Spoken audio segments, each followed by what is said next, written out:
So ayan, what's up mga free, what's up? So mga free no, ngayong araw na to mag-unbox tayo ng binili nating item sa Lazada mga free no.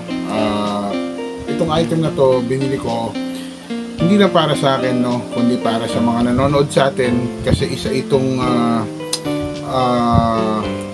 isa itong material na magagamit natin sa ating pag-video kasi nakita nyo naman mga free, di ba?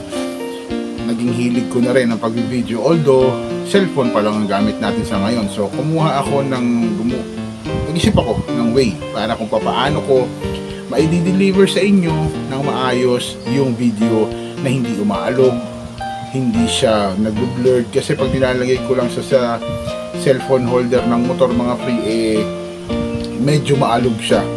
So nakakita ako sa Lazada or sa Shopee, pero sa Lazada ko kasi in-order to mga free no. Kasi syempre free shipping tayo sa Lazada, di ba? Kaya Lazada, baka naman. So yun na nga, bumili ako nitong item na to.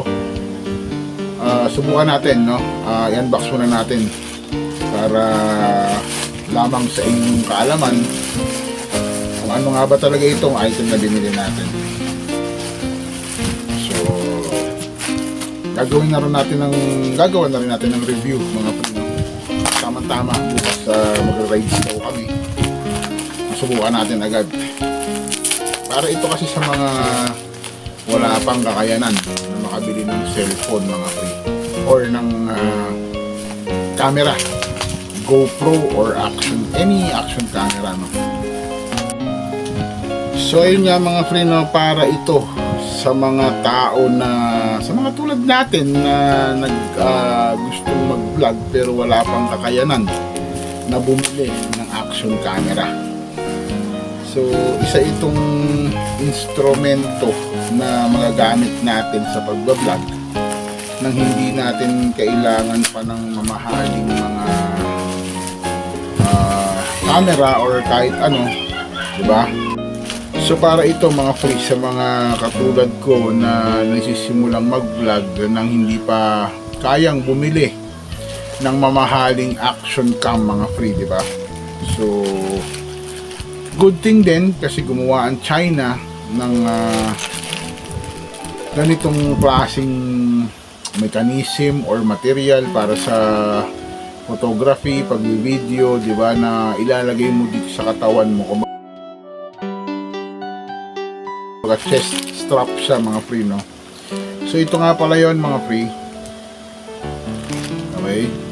So siguro bukas na ipakikita ko sa inyo kung ano yung quality ng kuha niya no. So ito yan no. Isa-isahin ko na lang mga free.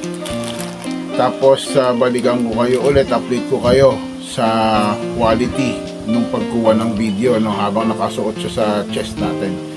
So yun lang mga free, kita-kits tayo bukas.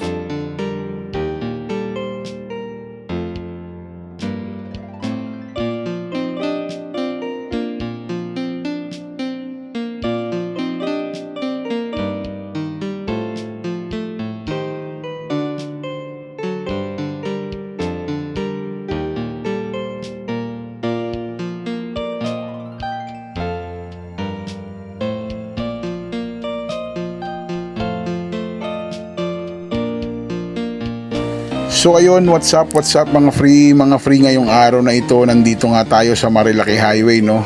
Dito natin susubukan, iti-testing natin actual itong nabili natin na chest strap mount sa Lazada mga free. Lalagyan ng cellphone kung wala pa tayong kakayahan na bumili ng action cam no. Pero pwede rin siya mga free, may option din siya na ikabit natin yung ating GoPro or action camera mga free. Tulad nga ng sabi ko sa inyo kahapon mga free, susubukan natin para makita natin yung disadvantage at advantage no, yung pagkakaiba ng chest strap mount or sa helmet or kung hawak-hawak mo lang yung cellphone pag nagbi-video tayo no. Tulad sa atin, mahilig tayong mag-vlog. Syempre kailangan din natin ng maayos na kuha or maayos na video no mga free para sa inyo. So ayun na nga mga free, malaki ang pagkakaiba kung talagang hawak mo lang ang cellphone habang nagbibideo ka. Kaya may i-recommend ako sa mga katulad ko na nagsisimula pa lang mag-vlog. Bumili na rin kayo nito sa Lazada sa halagang parang 200 plus lang, meron ka ng maayos na kuha kapag ka nag-video ka, lalo na't maayos ang pagkakakabit mo sa dibdib mga free, no? Chest strap mount kasi to.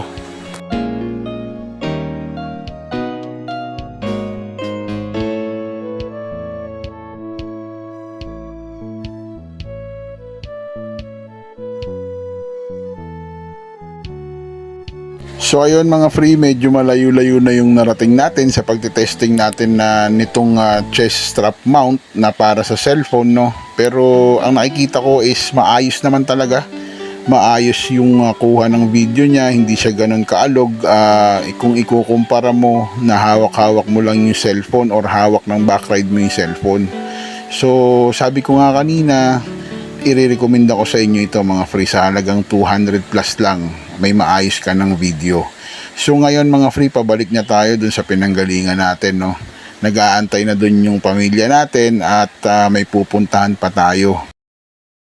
So ayun mga free, aprobado sa atin itong chest strap mount na to na nabili natin sa Lazada, no? Sa halagang 200 plus, may maayos ka ng video kapag nagmomotor ka.